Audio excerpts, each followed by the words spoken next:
नमस्कार, यहाँलाई स्वागत छ लुम्बिनी प्रदेश डायरीको 20औं श्रृंखलासँगै उपस्थित छु म शेरिफ केसी।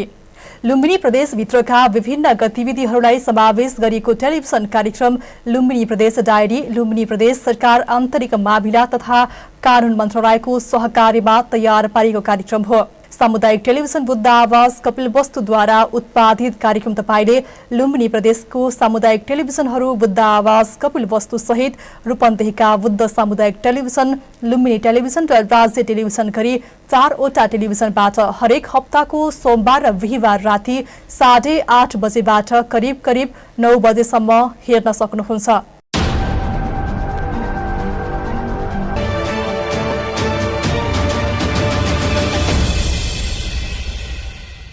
समृद्ध प्रदेश खुशी जनताको नारालाई तय गर्दै अगाडि बढेको लुम्बिनी प्रदेश सरकारसँग नागरिकलाई जोड्ने प्रयास लुम्बिनी प्रदेशवासीका अपेक्षा सरकारलाई सुनाउने माध्यम प्रदेश सरकारको प्राथमिकता सुशासन पारदर्शिता नीति निर्माणलाई पृष्ठपोषण गर्ने औजार यो कार्यक्रम हो। यस कार्यक्रममा हामीले प्रदेशभित्रका विभिन्न क्षेत्रका बारेमा विभिन्न गतिविधिहरूलाई स्थान दिँदै आइरहेका छौं। सुरुमा आजको श्रृंखलामा प्रस्तुत हुने विषयवस्तु यस्ता रहेका छन्।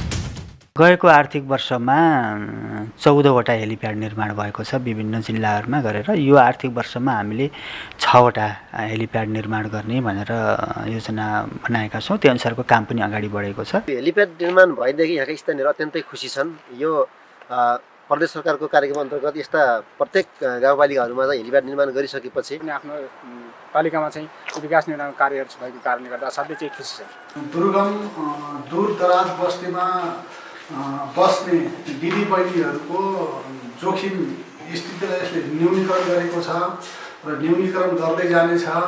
दर्शकवृन्द, गएको श्रृंखलामा हामीले कोभिड-19 संक्रमितको उपचार हालसम्मको तथ्याङ्कीय अवस्था तथा प्रदेश सरकारले 3 वर्षे कार्यकालको उपलब्धिका विषयमा कार्यक्रममा समावेश गरेका थियौं। आज हामी 20औं श्रृंखलामा प्रवेश गरेका छौं। आज हामीले विपद व्यवस्थापन र आपतकालीन उद्धार तथा पर्यटनको आगमनलाई थप सहज बनाउने उद्देश्यले हेलिप्याड निर्माण अभियानका विषयमा आजको श्रृंखला तयार पारेका छौं, जसमा पहिलो स्तम्भ रहेको छ प्रदेश गतिविधि भलाकुसारी स्तम्भ विशेष टेलिभिजन रिपोर्ट र सामाजिक सन्देश समेट्दै जानेछौं।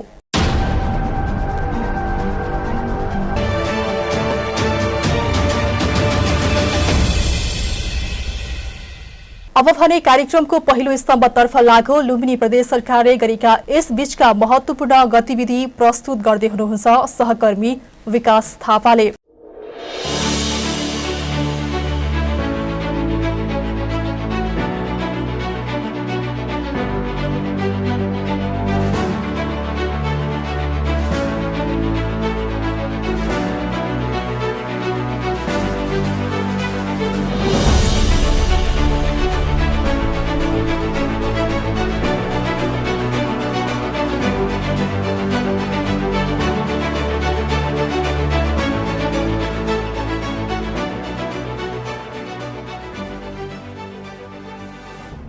लुम्बिनी प्रदेशका सामाजिक विकास मन्त्री सुदर्शन बरालले दुर्गम क्षेत्रमा स्वास्थ्य कर्मी पठाउने कुरा निकै चुनौतीपूर्ण रहेको बताउनु भएको छ। निक साइमन्स इन्स्टिच्युटको समन्वयमा रामापुर अस्पतालमा सुरु भएको अपरेसन सेवाको शुभारम्भ गर्दै मन्त्री बरालले मन्त्रालयबाट डाक्टरहरू पठाए पनि बीच बाटैबाट फर्किने गरेको बताउनु भएको छ। कार्यक्रममा लुम्बिनी प्रदेशका सांसद युवराज कनालले रामापुर अस्पतालमा अपरेसन सहितको सेवा सुचारू हुनु खुसीको कुरा रहेको बताउँदै यसले गण्डकी बेसीका जनतालाई थप राहत प्रदान गर्ने बताउनुभयो। अस्पतालमा सामग्री उपलब्ध गराउन जनशक्ति थप गर्न पहल गरिरहेको बताउँदै रामापुरमा दक्ष जनशक्तिलाई आकर्षित गर्न किन सकिएन भन्ने विषयमा सोच्ने समय आएको बताउनु भएको छ। लुम्बिनी प्रदेश स्वास्थ्य निर्देशनालयका निर्देशक विनोद कुमार गिरीले अस्पतालको लागि आवश्यक सामग्री उपलब्ध गराउँदै आएको बताउँदै चिकित्सकहरूको आत्मबल वृद्धिमा ध्यान दिन स्थानीयहरूलाई अनुरोध गर्नुभयो। लुम्बिनी प्रदेशका 17वटा अस्पतालमा अपरेसन सेवा रहेकोमा अबबाट 18वटामा विस्तार गरिएको बताउनु भएको छ। उहाँले अस्पतालका स्वास्थ्य कर्मीहरूलाई आवश्यकता अनुसारको तालिम समेत प्रदान गर्दै आएको बताउनुभयो। सामाजिक विकास मन्त्रालय लुम्बिनी प्रदेशको आयोजना र UNFPA को आर्थिक तथा प्राविधिक सहयोग तथा सिद्धार्थ सामाजिक विकास केन्द्र कपिलवस्तुको संयोजनमा बाल विवाह अन्त्यका लागि प्रादेशिक रणनीति कार्ययोजनाको मस्यौदामाथि छलफल तथा सुझाव सङ्कलन सम्बन्धी कार्यशाला सम्पन्न भएको छ। मर्मत नभएर खाल्टाखुल्टी भएको कपिलवस्तुको डुमरादेखि महाराजगञ्ज सडक कालोपत्रे हुने भएको छ। सङ्घीय सांसद ब्रिजेश कुमार गुप्ता, दीर्घनारायण पाण्डे तथा नेकपाको पहलमा उक्त सडक कालोपत्रे हुनका लागि टेन्डर खुलेको छ।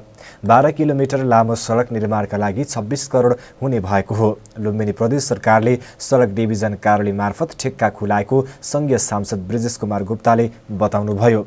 उक्त सडकको डुमरादेखि 300 मिटर पश्चिमतर्फ डिभाइडर सहितको ब्युटी लेन हुनेछ। बस्ती क्षेत्रका दुवैतर्फ नाली निर्माण गरिने DPR गरिएको छ। डेलिकेटेड 2 लेन सडक बुद्धभूमि 9 को डुमरा महाराजगञ्ज नगरपालिका महाराजगञ्ज बजारसम्म पुग्नेछ। यसैगरी महाराजगञ्ज बजारदेखि हरदौनासम्मको सडक समेत कालोपत्रे हुने भएको सांसद गुप्ताले जानकारी दिनुभयो। लुम्बिनी प्रदेशका सामाजिक विकास समितिका सभापति दीर्घनारायण पाण्डेले दशौंका पछि कालोपत्रे हटेर खाल्टाखुल्टी भएको सडक बन्ने भएपछि जनतासँग निर्वाचनमा गरेको बाचा पूरा भएको बताउनु भएको छ। DPR गराउन टोलीसँग हिँडेका बुद्धभूमि नगरपालिका वार्ड नम्बर 9 का अध्यक्ष खुमानन्द नेउपाने सडक बन्ने भएपछि खुसी हुनुभएको छ।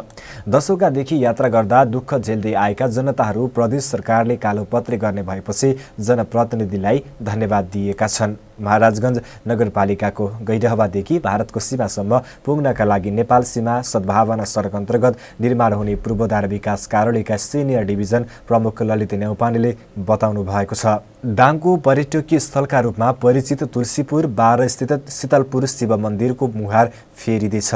लुम्बिनी प्रदेश सरकार अन्तर्गत संस्कृति तथा पर्यटन मन्त्रालयको 10 लाख बजेटबाट उक्त मन्दिर परिसरमा क्यारी निर्माण गरी टायल तथा ससाना मनोरम पार्क समेत निर्माण गर्नका लागि निर्माण कार्य भइरहेको निर्माण उपभोक्ता समितिका अध्यक्ष डिल्ली बहादुर बस्नेतले जानकारी दिनुभयो।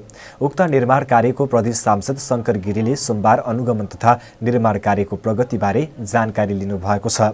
उक्त बजेट विनियोजनका लागि महत्त्वपूर्ण भूमिका निर्वाह गर्ने स्थानीय समिति रहेका पहलकर्ता सांसद शङ्कर गिरीले मन्दिरलाई दाङकै अब्बल पर्यटकीय स्थलका रूपमा विकास गर्न आफू लागि परेको जानकारी गराउनु भएको छ। रोल्पाको सुनसरी गाउँपालिका पशु शाखाको आयोजना तथा मुख्यमन्त्री रोजगार परियोजना अन्तर्गत 1 दिने पशु शिविर सुनसहरी गाउँपालिका वडा नम्बर 7 जेलबाङमा सम्पन्न भएको छ। उक्त शिविरबाट वडा नम्बर 7 जेलबाङका 83 घरधुरीका गाई भैँसी 131 वटा, भेडा बाख्रा 394 वटा, बङ्गुर 14 वटा र कुखुरा 667 वटा गरी जम्मा 1206 वटा पशुपक्षीको लागि औषधि वितरण गरिएको पशु शाखा संयोजक सुनबहादुर पुनले बताउनुभयो।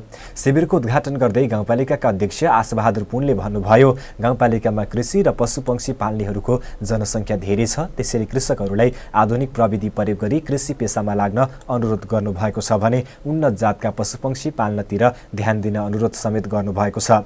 साथै जेलबाङको पशु प्राविधिक शिक्षालयको छात्रवृत्ति कोटाको वृद्धि समेत वृद्धि गर्ने प्रतिबद्धता व्यक्त गर्नुभएको छ।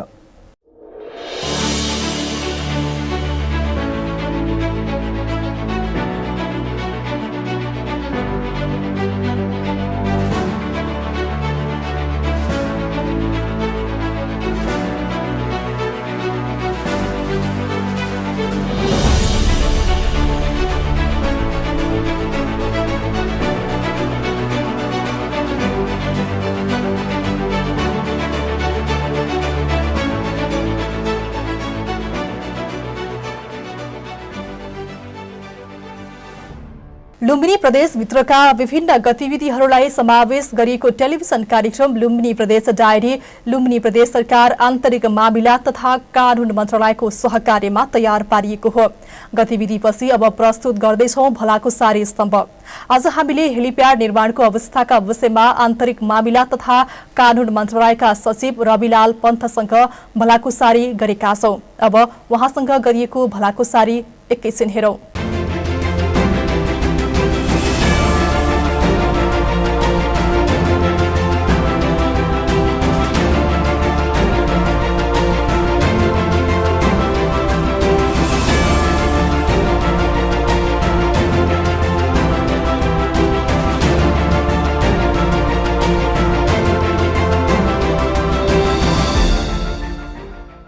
कार्यक्रममा यहाँलाई स्वागत छ।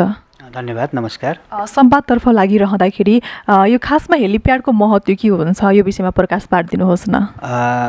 तपाईँलाई विदितै छ, आन्तरिक मामिला तथा कानुन मन्त्रालयले अरू कामका अतिरिक्त विपद व्यवस्थापनको क्षेत्रमा पनि काम गर्छ। विपद व्यवस्थापनको क्षेत्रमा काम गर्दाखेरि विपद हुनै नदिने, विपदमा भयो भने उद्धार गर्ने, राहतका कार्यक्रमहरू सञ्चालन गर्ने लगायतका कामहरू गर्छ। त्यस अन्तर्गत यो उद्धार गर्न र राहत पुर्याउने हिसाबले सजिलो होस् भन्नको लागि यो हेलिप्याड निर्माण गर्ने कार्यक्रमलाई पनि यो मन्त्रालयले अगाडि बढाएको छ। र यो हेलिप्याड विशेष गरेर दुर्गम जिल्लाहरूमा बढी महत्त्व राख्छ। यसले दुर्गम जिल्लाहरू जहाँ जस्तो अब बाढी पहिरो लगायतका कुनै कारणले सडक अवरुद्ध भएको कारणले विपदमा प्रभावित भएका पीडित भएकाहरूको उद्धार गर्नुपर्ने अवस्था भयो भने अरू उपायद्वारा अरू स्थल मार्गद्वारा जान नसकिने अवस्थामा यसको महत्त्व हुन्छ भने तराईका क्षेत्रहरूमा बाढी डुबानको समयमा सबै डुब्यो, त्यहाँ पुग्ने अर्को कुनै संयन्त्र छैन, साधन छैन भने त्यस्तो ठाउँमा उद्धारको लागि पनि हेलिप्याडको आवश्यकता पर्छ।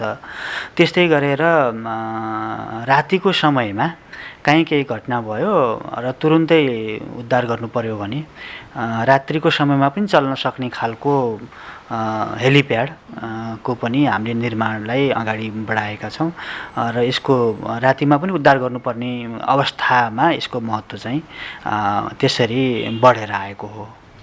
अहिलेसम्म चाहिँ कति हेलिप्याडहरू निर्माण भए र निर्माण हुने क्रममा पनि छन् यो विषयमा भनिदिनुहोस् न। गएको आर्थिक वर्षमा 14वटा हेलिप्याड निर्माण भएको छ विभिन्न जिल्लाहरूमा गरेर। यो आर्थिक वर्षमा हामीले 6वटा हेलिप्याड निर्माण गर्ने भनेर योजना बनाएका छौँ। त्यो अनुसारको काम पनि अगाडि बढेको छ। त्यस अन्तर्गत रूपन्देही जिल्लाको बुटवलमा रात्रिकालीन अवतरण गर्न सक्ने खालको हेलिप्याड पनि निर्माण सुरु भएको छ। यसले गर्दाखेरि यो आर्थिक वर्षमा 6वटा हाम्रो सम्पन्न हुन्छ र गएको वर्ष र अहिले गरेर 20वटा हेलिप्याडहरू सम्पन्न हुन्छन्, निर्माण भएर सम्पन्न हुन्छन्। यो बजेट व्यवस्थापन चाहिँ कसरी गरिरहनु भएको छ? हेलिप्याड निर्माण हुने क्रममा छन् भनेर भन्नुभयो होइन, अझै पनि निर्माण भइरहेका छन्। बजेट व्यवस्थापन चाहिँ कसरी भइरहेको छ? यो आर्थिक वर्षको लागि 50 लाख रुपियाँ बजेट विनियोजन भएको छ र त्यही विनियोजित बजेटबाट यो निर्माणको काम चाहिँ अगाडि बढेको छ। हेलिप्याड निर्माण गर्नको लागि चाहिँ जग्गा प्राप्ति कसरी भइरहेको छ? किनभने कतिपय अवस्थामा चाहिँ जग्गा व्यवस्थापनमा समस्या भएको पनि देखिन्छ होइन। जग्गा प्राप्ति चाहिँ कसरी भइरहेको छ, कसरी व्यवस्थापन मिलाइरहनु भएको छ? यहाँले ठिकै प्रश्न उठाउनु भएको छ। गएको आर्थिक वर्षमा हामीले 14भन्दा धेरै सङ्ख्यामा हेलिप्याड बनाउने भन्ने हाम्रो योजना थियो। 20भन्दा बढी नै थियो। त्यसमध्ये केही जिल्लामा जग्गा पाउन सकिएन। जग्गा किन पाउन सकिएन भन्दाखेरि अब व्यक्तिको निजी जग्गामा हेलिप्याड बनाउनको लागि जग्गा अधिग्रहण गर्नुपर्ने हुन्छ, सम्बन्धित व्यक्तिबाट स्वीकृति लिनुपर्ने हुन्छ। अधिग्रहण गरेर सरकारको नाममा ल्याइसकेपछि बल्ल बनाउन सकिन्छ भने सार्वजनिक ठाउँहरूमा पनि हेलिप्याड हेलिकप्टर अवतरण गर्न सक्ने खालको ठाउँ चाहिँ लोकेसन हुनु पर्यो। त्यो हिसाबले हेर्दा प्राय गरेर अलि अग्लो ठाउँमा वरिपरि रुख नभएको ठाउँमा त्यस्तो ठाउँ हुँदो रहेछ। त्यस्तो ठाउँ पाउन पनि अलि गाह्रै रहेछ र कतिपय ठाउँमा वन क्षेत्रको जग्गा उपयुक्त हुने तर वन क्षेत्रको जग्गा प्रयोग गर्न नपाइने कारणले गर्दाखेरि पनि जग्गा पाउन चाहिँ कठिन भएको छ र केही ठाउँहरूमा सुरक्षा निकायका परिसरभित्र उपयुक्त हुने देखिएको हुँदाखेरि ती ठाउँहरूमा पनि हामीले हेलिप्याड निर्माणको काम चाहिँ अगाडि बढाएका छौँ। अहिलेको अभ्यास यसरी नै चलेको छ। जस्तै वातावरण प्रभाव मूल्याङ्कन गर्नुपर्ने आवश्यक छ कि छैन यो हेलिप्याड निर्माण गर्दाखेरि? यो सानो सानो स्केलको हाम्रो हेलिप्याड हो, त्यति ठुलो चाहिँ होइन। त्यस कारणले गर्दाखेरि त्यो वातावरण परीक्षणतिर हामी अहिले लागेका छैनौँ र त्यो गर्ने अवस्था पनि छैन अहिले। अबका योजनाहरू के कस्ता रहेका छन् यो विषयमा भनिदिनुहोस् न। विपदबाट प्रभावित र पीडितहरूको उद्धारको लागि धेरै किसिमबाट हामीले उद्धारका प्रयासहरू गर्नुपर्ने हुन्छ। कहीँ स्थल मार्गबाट होला, कहीँ जल मार्गबाट होला, कहीँ हवाई मार्गबाट होला। अब हवाई मार्गबाट गर्ने भन्नुको मतलब हामीले हेलिप्याड बनाएर हेलिकप्टरबाट नै उद्धार गर्ने कुराहरू आउँछ यस्तो विपदको कुराहरूमा। त्यसैले आगामी वर्षमा पनि हाम्रो यो हेलिप्याड निर्माण गर्ने कामलाई हामी निरन्तरता दिन्छौँ। अझै कुन कुन ठाउँमा आवश्यकता छ भनेर हामी माग कलेक्सन गरिरहेका छौँ। त्यो आधारमा आगामी वर्षमा पनि त्यो बजेट विनियोजन हुन्छ र हामी हेलिप्याड निर्माणलाई निरन्तरता दिने हाम्रो योजना बनाइरहेका छौँ। हामी संवादको अन्त्यमा छौँ। महत्त्वपूर्ण समय व्यवस्थापन गरेर महत्त्वपूर्ण जानकारी दिनुभयो, यहाँलाई धन्यवाद र कार्यक्रमबाट बिदा गर्छौँ। धन्यवाद यहाँलाई पनि।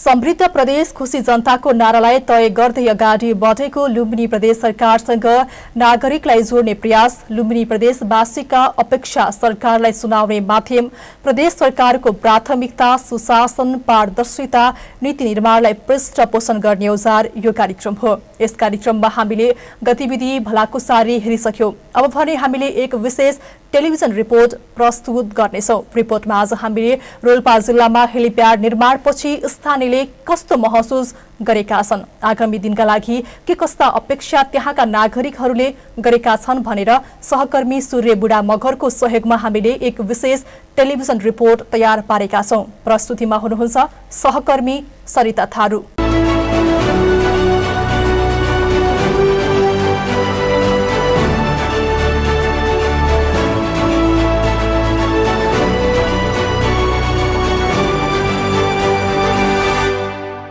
लुम्बिनी प्रदेश सरकार अन्तर्गत आन्तरिक मामिला तथा कानून मन्त्रालयले प्रदेशभित्रका 109वटै स्थानीय तहमा हेलिप्याड निर्माण अभियान कार्यान्वयनमा ल्याएको छ, जस अन्तर्गत प्रदेशभित्रका 12वटै जिल्लामा गएको आर्थिक वर्षमा 14 हेलिप्याड निर्माण भएको छ भने यस आर्थिक वर्षमा 6वटा हेलिप्याड निर्माण गर्ने भनेर योजना मन्त्रालयले बनाएको छ।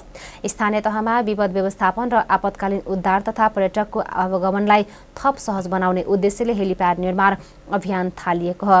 लुम्बिनी प्रदेशका आन्तरिक मामिला तथा कानून मन्त्री कुलप्रसाद केसीले दुर्गम क्षेत्र र दुर्गम भूभागलाई समेटेर हेलिप्याड निर्माण गर्न सकिने बताउनुभयो। पालिकाले आफ्नै लगानीमा समेत हेलिप्याड निर्माण गर्न सक्ने र निर्माण गर्दा धेरै खर्च नलाग्ने बताउँदै आफूहरूले निर्माण गरेको स्थानीय पालिकामा बनाउन नपर्ने बताउनुभयो। कुनै पनि स्थानीय तहमा पालिकाले आफै निर्माण गरेको समेत छन्। त्यसैगरी रोल्पा जिल्लामा पनि लुम्बिनी प्रदेशको आन्तरिक मामिला तथा कानून मन्त्रालयले 5 पालिकामा हेलिप्याड निर्माण गरेको बताइएको छ। रोल्पा नगरपालिका, परिवर्तन गाउँपालिका, गंगादेवी गाउँपालिका, रुन्टी गढी गाउँपालिका र सुनछाहारी गाउँपालिकामा निर्माण भएका छन्। हेलिप्याड निर्माण हुँदा रोल्पा जिल्लाका स्थानीयहरू खुसी भएका छन्। आफैमा दुर्गम क्षेत्र भएका ठाउँमा हेलिप्याड निर्माण हुँदा आफ्नो क्षेत्रको विकास भएको महसुस सोही क्षेत्रका स्थानीयले गरेका छन्। रोल्पा जिल्लामा सुत्केरी, बिरामी, कुनै दुर्घटना भएका घाइतेहरूलाई पिकअप गर्न र बाढी डुबान जस्ता समस्यालाई लक्षित गर्ने कार्यक्रमले आफ्नो क्षेत्रमा विगतका दिनबाट पाउँदै गएको दुःख कष्ट कम भएको अनुभूति गर्दै स्थानीयले यसरी खुसी व्यक्त गर्छन्।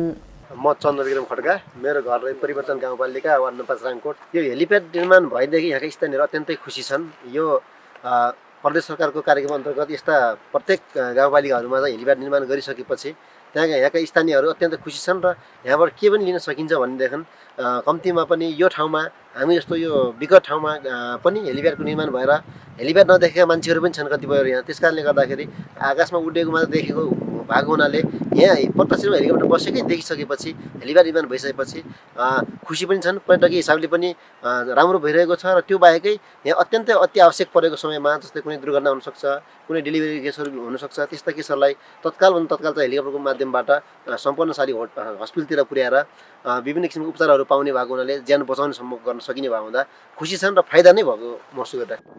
म नरेश कुमार खड्का, परिवर्तन गाउँपालिका वार्ड नम्बर 5 राङकोटको बासिन्दा। हेलिप्याड निर्माण भएसँगै परिवर्तन गाउँपालिकाको स्थानीयहरू खुसी छन्। यहाँ लाग्छ गाउँका स्थानीयहरू जनताहरूले हेलिप्याड निर्माण भएकोमा आत्मदेखि बल सिंह खड्का, परिवर्तन 5 राङकोट, परिवर्तन गाउँपालिकाको स्थानीय बासिन्दा। स्थानीयहरू हेर्नुहोस् एकदमै खुसी छन्। सर्वसाधारणदेखि लिएर बुद्धिजीवी सर्कलको हरेक मान्छेहरू चाहिँ यो हेलिप्याड बन्दाएर साथै खुसीको अनुभूति गरिराखेका छन्। किनभनेपछि बच्चाबच्चीदेखि लिएर बुढाबुढीहरूले चाहिँ हेलिकप्टर नदेखेको कारणले गर्दा पनि यो देख्न पाउँदा नजिकै चाहिँ आफ्नो ठाउँमा बसेर चाहिँ हेर्न पाउँदा साथै खुसी रहेका छन्। त्यस्तै गरेर बुद्धिजीवी सर्कलका मान्छेहरू अनि उच्च स्तरका मान्छेहरू पनि आफ्नो पालिकामा चाहिँ विकास निर्माण कार्यहरू भएको कारणले गर्दा साथै चाहिँ खुसी छन्। चाहिँ रामचन्द्र खड्का हो। म चाहिँ यही परिवर्तन गाउँपालिका अन्तर्गतको वार्ड नम्बर 5 राङकोटकै बासिन्दा हुँ। दुर्गम रहेको ठाउँमा हेलिप्याड निर्माण हुँदा हामी अलिक खुसी छौँ। किनकि यो ठाउँमा हेलिप्याड भइसकेपछि हामीलाई केही अलि विकास भएको महसुस भइराखेको छ। जुन यहाँ गाडी मोटरहरू नै नआउने ठाउँमा हेलिप्याड आउँदाखेरि वास्तवमा हामी खुसी छौँ। मुख्य कुरा हेलिप्याड छ, योमा हामीले पहिलो कुरा योमा गर्व गर्छौँ र हामीलाई फाइदा भन्दा पनि गर्वको कुरा लागिराखेको छ। त्यसपछि दोस्रो कुरा रहेको छ, योबाट पनि एउटा आन्तरिक पर्यटन भनौँ न, एउटा हामी मैले एउटा सानो कुरा गरेँ, हामी पहिले हेलिकप्टरलाई हेर्नको लागि एकदम कुदेर टाढा टाढा जाने गर्थ्यौँ। तर अहिले यही ठाउँमा आइसकेपछि योबाट हामीले त एउटा आन्तरिक पर्यटनको क्षेत्रलाई पनि अलिकति महत्त्व ठानेका छौँ। त्यसै गरी चाहिँ एउटा आम यो स्थानीय स्तरको जुन मान्छेहरूले हामी स्थानीय स्तरका जनमानसमा हामी पनि योमा चाहिँ एउटा हेर्नको लागि त्यसपछि चाहिँ यसलाई चाहिँ केही अब टाढाको बाट पनि हामीलाई नयाँ किसिमको आगन्तुकहरूलाई यहाँ चाहिँ भेट्न पाउँछौँ। तीहरू प्रत्यक्ष रूपमा हाम्रो कार्यक्रममा चाहिँ अब यही ठाउँमा आउँदाखेरि हामीलाई फाइदा लागेको छ। हेलिप्याड निर्माण भएसँगै आकस्मिक बिरामी र दुर्घटनाका घाइतेलाई तत्काल उद्धार गरी अस्पतालसम्म पुर्याउन तथा पर्यटकीय क्षेत्रमा हेलिकप्टर मार्फत पर्यटकलाई सहज रूपमा आवत जावत गर्न सहयोग पुग्ने परिवर्तन गाउँपालिका अध्यक्ष निमकान्त डाङ्कीले बताउनुभयो। हेलिप्याड नहुँदा बिरामीले समयमै उपचार नपाई समस्या भोग्दै आएका स्थानीयहरूले अहिले धेरै राहत महसुस गरेको प्रस्ट्याउँदै अगाडि भन्नुभयो। हेलिप्याड नहुँदाखेरि दुर्गम दूरदराज बस्तीमा बस्ने दिदीबहिनीहरूको जोखिम स्थितिलाई यसले न्यूनीकरण गरेको छ र न्यूनीकरण गर्दै जानेछ भन्ने गाउँपालिकाले विश्वास लिएको छ। म अध्यक्षको हैसियतले के भन्न चाहन्छु भने यो हेलिप्याड त प्रदेश सरकारले नेपाली सेना मार्फत खदक दल गुल्म मार्फत निर्माण गरेको हो। हामीले पनि गाउँपालिकाको तर्फबाट सङ्घ, प्रदेश र स्थानीय तहको संयुक्त आयोजनामा संयुक्त लगानीमा यस्तै थुप्रै पूर्वाधारका कामहरू गरेका छौँ, सम्पन्न भएका छन्। ती सम्पन्न भएका कामहरूलाई जनताको बिचमा लैजानको निम्ति आगामी दिनमा यस्तै प्रकारका कार्यक्रम गरोस् भन्ने म चाहन्छु। यो वर्ष त्रिवेणी गाउँपालिकाको तिलामा रहेको जनयुद्ध संग्रहालयमा हेलिप्याड निर्माण गरिने र यी 6वटा मध्ये 5वटा निर्माण कार्य सम्पन्न भएको छ भने 1वटा प्रदेश सरकारले स्थापना गर्नेछ। अन्य 4 पालिकाले आफै निर्माण गर्ने लुम्बिनी प्रदेशका आन्तरिक मामिला तथा कानुन मन्त्री कुलप्रसाद केसीको भनाइ छ। अन्य पालिकाले चालु आगामी वर्षभित्रै हेलिप्याड निर्माण गरिसक्ने लक्ष्य लिएको प्रदेश सरकार अगाडि बढेको समेत आन्तरिक मामिला तथा कानुन मन्त्रालयले बताएको छ।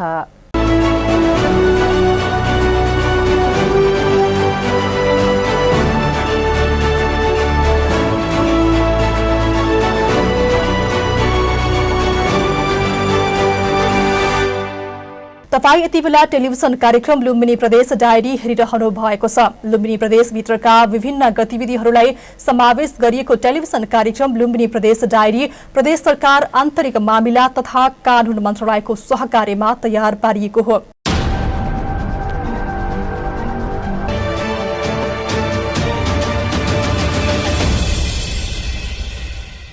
अब भने आजको श्रृङ्खलाबाट विदा हुने समय भएको छ। विदा हुनुभन्दा पहिला यो सन्देश हेरौं।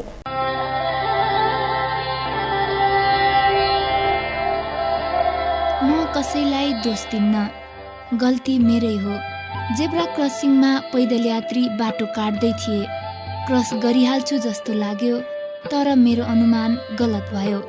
स्पिडले भ्याएन। बचाउन खोज्दा खोज्दै पनि बचाउन सकिन। म पनि मरे भन्ठानेको थिएँ। ज्यान त बाँच्यो, तर मेरै कारण कसैको ज्यान गयो। जेब्रा क्रसिङमा घटना भएकोले जेल सजाय भोग्दैछु आज। होस् गर्नुहोस्, तपाईँ पनि कतै जेब्रा क्रसिङमा लापरवाही गरी सवारी हाँक्दै त हुनुहुन्न। बाटो काट्ने पैदल यात्रीको सम्मान गरौँ। जेब्रा क्रसिङमा पैदल यात्री छन् कि ख्याल गरौँ। अनुरोधक प्रदेश ट्राफिक प्रहरी कार्यालय बुटवल। आजको श्रृङ्खलामा रहेर हामीले प्रदेश गतिविधि भलाकुसारी टेलिभिजन रिपोर्ट र महत्त्वपूर्ण सन्देश हेर्यौं। कार्यक्रम कस्तो लाग्यो आफ्नो सल्लाह सुझाव प्रतिक्रिया भए टेलिभिजनको स्क्रिनमा देखिएको ठेगानामा पठाउन सक्नुहुन्छ। सँगै तपाईँले हेरिरहनु भएको नजिकैको टेलिभिजनमा आफ्नो सल्लाह सुझावहरू पनि टिपाउन सक्नुहुन्छ।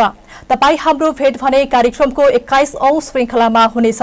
कार्यक्रम सम्पादनमा साथ दिनुहुने लक्ष्मण सापकोटा र योगेश पाठकलाई धन्यवाद भन्दै आजको श्रृङ्खलाबाट म सेरिफ केसी बिदा हुन्छु। हवस् त, नमस्कार।